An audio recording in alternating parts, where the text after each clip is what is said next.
কোটা, কোটার অপর নাম এক ধরনের ভাগ বাটোয়ারা। কিভাবে? আপনি মুক্তিযোদ্ধা ভাতা বলেন, আপনি বিধবা ভাতা বলেন, সধবা ভাতা বলেন, বয়স্ক ভাতা বলেন, এই নানা কিসিমের ভাতা দিয়ে আপনি মানুষকে দিচ্ছেন। কোন বয়স্ক ভাতা দিচ্ছেন? এগুলো নিয়ে প্রচুর কথা হচ্ছে। তাহলে কি দেখা গেল? স্বাধীনতার 50 বছরে আপনি বলছেন দেশ সিঙ্গাপুর হয়ে গেছে। আরিফ ভাই, দেশ সিঙ্গাপুর হইলে সব বাধার দরকার কি? আপনি একজন বেতালে বেকার ভাতা দিচ্ছেন না কেন? দেশের 40% শিক্ষিত বেকার, 40% শিক্ষিত বেকার, আপনি এদেরকে ভাতা দিচ্ছেন না। এদের জীবন নিয়ে কোনো মাথা ব্যথা নাই আপনার। এরা চাকরি পাইলো কি পাইলো না এ নিয়ে কোনো ধরনের চিন্তার মধ্যে আপনাদের নাই। এসব ভাতা একটা আনপ্রোডাক্টিভ খাত। আপনি সেই পরিবারে, যে পরিবারে আপনি এই ভাতা দিচ্ছেন, ওই পরিবারে একজনকে যদি আপনি চাকরি দেন তাহলে এই ভাতা দিতে হয় না। আপনি সেটা করছেন না। আপনি একজন বিধবাকে চাকরি এনে দিয়ে, বিধবার যদি একটা সন্তান থেকে থাকে, তার যদি একজন পশু, তাকে যদি আপনি চাকরিটা দেন এবং তাকে বা যদি আপনি একটা চাকরি দেন, তাকে তো আর ভাতা দিতে হয় না। আপনি সেটা দিচ্ছেন না। কিন্তু আপনি কি করছেন? আপনি তাকে একটা থোক টাকা দিচ্ছেন। এটা উদ্দেশ্য আপনার ইভিল ডিজাইন, আপনার খারাপ উদ্দেশ্য। আপনার উদ্দেশ্য হচ্ছে আপনি একটা শ্রেণী তৈরি করছেন, আপনি একটা ভোট ব্যাংক তৈরি করছেন, আপনি একটা গোষ্ঠী তৈরি করছেন, কোটারি তৈরি করছেন। বিসমিল্লাহির রহমানির রহিম।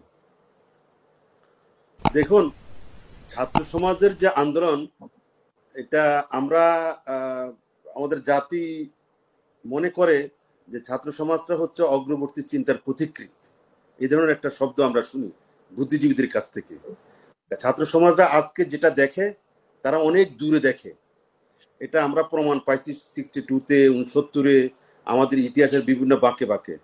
তারা যেটা দেখে সেটা অনেক সুদূর প্রসারে প্রভাব পড়ে এবং জাতীয় জীবনে সেটা প্রভাবিত হয়। ছাত্র সমাজ তারা কোটা বিরোধী আন্দোলন, কোটা বিলুপ্তির আন্দোলন সম্ভবত তারা করে নাই, যেটার সাথে আমি হাসনাত সাহেব যেটা বলছিলেন সত্যি সত্যি, যে তারা কোটাকে সংস্কারের কথা বলেছিল। এটা অনেক আগ থেকে এই আন্দোলনটা চলছিল। দেখেন, এটাকে ধূম্রজাল সৃষ্টি করে এটাকে ভিন্ন খাতে প্রবাহিত করার একটা অপচেষ্টা আমি জানি না ছিল কিনা, কিন্তু ইনফ্যাক্ট কার্যত সেটাই মনে হচ্ছিল যে তাদের কোটা আন্দোলনকে এক ধরনের এই আন্দোলনের মহত্বটাকে অন্যদিকে ডাইভার্ট করানো হয়েছে কিনা, এটা একটা সন্দেহ দেখা দিচ্ছে। কেন? সংস্কার করতে চেয়েছিল তারা বলছে যে কোটা সংস্কার কোনো বাতিল করার জন্য বলে নাই। তারপরে কি হলো এটা ইতিহাস আপনারা সবাই জানেন, আমি সেটা বলতে চাচ্ছি না। আমি যেটা বলতে চাই যে আন্দোলনটা এখন শুরু হয়েছে, এই আন্দোলনটা বাংলাদেশের প্রত্যেকটা মানুষ, প্রত্যেকটা রাজনৈতিক শক্তি, প্রত্যেকটা সিভিল সোসাইটি থেকে শুরু করে শিক্ষক, বুদ্ধিজীবী, সাধারণ মানুষ, সবাই এই আন্দোলনকে সাপোর্ট করা উচিত এবং এগিয়ে আসা উচিত। ন্যায্য দাবি তাদের। কেন ন্যায্য দাবি? এই দাবিটা কেন ন্যায্য আমি একটু কথাটা বলবো। কেন কোটা থাকতে হবে? কেন কোটা? তো এটা একটা ভাগ বাটোয়ারা। কোটার অপর নাম হচ্ছে ভাগ বাটোয়ারা। মানে পুরো কোটার ব্যাপারে আপনি বলছেন না, মুক্তিযোদ্ধা কোটার ব্যাপারে বলছেন? আমি এক এক করে বলছি, একটু শুনেন। কোটার অপর নাম এক ধরনের ভাগ বাটোয়ারা। কিভাবে? আপনি মুক্তিযোদ্ধা ভাতা বলেন, আপনি বিধবা ভাতা বলেন, সধবা ভাতা বলেন, বয়স্ক ভাতা বলেন, এই নানা কিসিমের ভাতা দিয়ে আপনি মানুষকে দিচ্ছেন। আমি এই সমস্ত ভাতার বিরুদ্ধে চরম ভাবে এগেইনস্টে। কেন এগেইনস্টে সেটা বলি। বাংলাদেশে মুক্তিযোদ্ধা ভাতা দিচ্ছেন আপনি।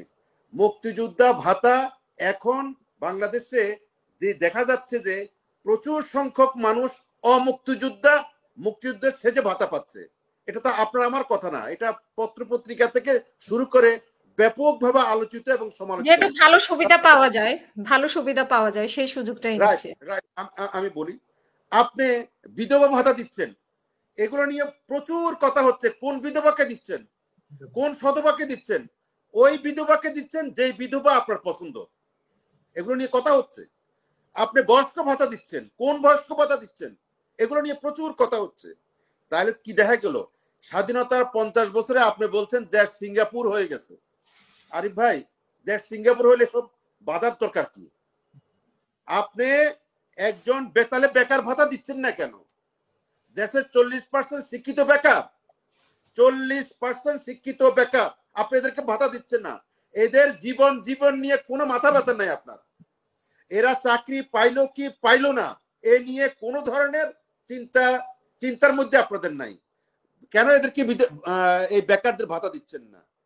কেন আপনি প্রবাসীতে যারা থাকে রেমিটেন্স পাঠা, যারা জীবন এবং জীবনের বিনিময়ে আপনার অর্থনীতিকে সমৃদ্ধ করেছে, আমাদের পাতে ভাত জুটিয়েছে, তারা যখন 40 পার হয়ে যায় তাদের জন্য কোনো ভাতা কেন রাখেন না?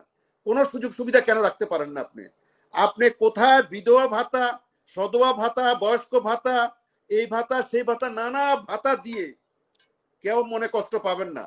এসব ভাতা একটা আনপ্রোডাক্টিভ খাত। আপনি সেই পরিবারে, যে পরিবারে আপনি এই ভাতা দিচ্ছেন, ওই পরিবারে একজনকে যদি আপনি চাকরি দেন তাহলে এই ভাতা দিতে হয় না। আপনি সেটা করছেন না। আপনি একজন বিধবাকে চাকরি এনে দিয়ে, বিধবার যদি একটা সন্তান থেকে থাকে, তার যদি একজন পশু, তাকে যদি আপনি চাকরিটা দেন এবং তাকে বা যদি আপনি একটা চাকরি দেন, তাকে তো আর ভাতা দিতে হয় না। আপনি সেটা দিচ্ছেন না। কিন্তু আপনি কি করছেন? আপনি তাকে একটা থোক টাকা দিচ্ছেন। এটা উদ্দেশ্য আপনার ইভিল ডিজাইন, আপনার খারাপ উদ্দেশ্য। আপনার উদ্দেশ্য হচ্ছে আপনি একটা শ্রেণী তৈরি করছেন, আপনি একটা ভোট ব্যাংক তৈরি করছেন, আপনি একটা গোষ্ঠী তৈরি করছেন, কোটারি তৈরি করছেন। সমাজে এইভাবে বৈষম্য, যে বৈষম্যের বিরুদ্ধে আমরা যুদ্ধ করেছি। আচ্ছা, এখন আমার কথা হচ্ছে চূড়ান্ত বিচারে আপনি এসব ভাতা না দিয়ে আপনি যদি ওইসব পরিবারে একজন লোকের পুনর্বাসন করে দেন, একজন লোকের চাকরি, তাহলে ওই লোকটাই পুরো পরিবারকে চালাতে পারে। আপনি সেদিকে যাচ্ছেন না।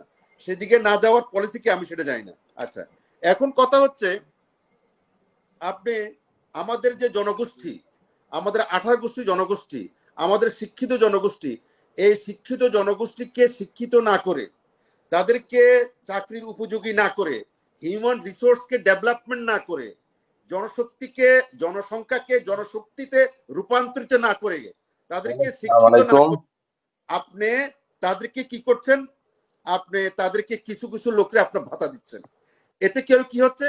তাইলে আপনার দেশের 70 থেকে 80% লোক, এদের কি গতি হবে? যে 70 থেকে 80% লোকের জীবন জীবিকা নিয়ে সরকারের কোনো মাথা ব্যথা নাই এবং তাদেরকে কিছু করতে হয় না সরকারের। তাদের কোথায় জীবন, কোথায় মরণ, তাদের মরণ হইলেও খবর রাখে না, তাদের জীবনের জন্য খবর রাখতে হয় না। মানে সরকার খুব আরামে আছে। সরকার মাত্র 20% আরামে থাকতে দিচ্ছেন আপনারা, আপনারা বিরোধী দল, আপনারা তো আরামে থাকতে দিচ্ছেন। আপনারা না এই দিক না ওই দিক।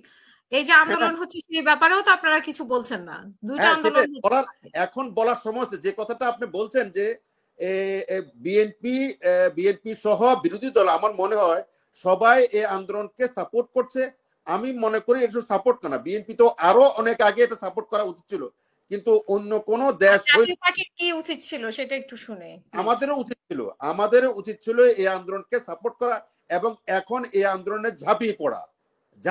এখন এই ঝাঁপিয়ে পড়তে গিয়ে যেটা হবে, সরকার মনে করবে যে আমরা একটা সুতা তুলতেছি, এই সুতায় সরকার পতনের আন্দোলন করতেছি। এগুলো হইতে পারে এবং এটাই হয়, এটা হওয়াটাই স্বাভাবিক। তা আমার তো মনে হয় এটা অনেক আগ থেকেই এই আন্দোলন করা উচিত ছিল। সেই আন্দোলনে আপনি মনে করেন যে আরব বসন্ত, আরিফ ভাই আপনি বলতে পারবেন যে আরব বসন্তের যে আন্দোলনটা শুরু হয়েছিল, সে আন্দোলনটা শুরু হয়েছিল একজন কৃষক না, একজন শ্রমিক তার গায়ে আগুন ধরাই দিছিল, আগুন। তারপর থেকে আন্দোলনটা শুরু হয়েছে। সুতরাং আন্দোলন কখন হবে না হবে এগুলো আমরা জানি না। তবে এই ইস্যুগুলো অত্যন্ত গুরুত্বপূর্ণ এবং জীবন জীবিকার সাথে সম্পর্কিত। আমার মতে আমরা দল মত সবই বুঝেন, কিন্তু মানে দল মত এখানে কোনো রাজনীতি নয়, এখানে কোনো রাজনীতি নয়, দল মত নির্বিশেষে সবাই মিলে এই কোটা আন্দোলনের এই আন্দোলনকে সাপোর্ট করা উচিত এবং এই আন্দোলনের সাথে একাত্মতা ঘোষণা করা উচিত। কারণ আমাদের শিক্ষিত জনগোষ্ঠী, আমাদের মেধা না থাকলে, দেখেন এই যে কোটা, ছাত্ররা সংস্কার চাইছে, কোটাতে আপনি কি করলেন? এই মানে কোটা না যদি হয়, আপনার মেধার বিকাশ করবেন, আপনি মেধার জন্য আপনি কোটা রাখছেন। সেটা আমি জানি না, আমি এই ব্যাপারে এক্সপার্টও নয়, যারা এক্সপার্ট আছে তারা ভালো বলতে পারবেন যে কোটার মধ্যে মেধা কিভাবে বিকাশ হয়, এটা আমি বুঝি না। ধন্যবাদ।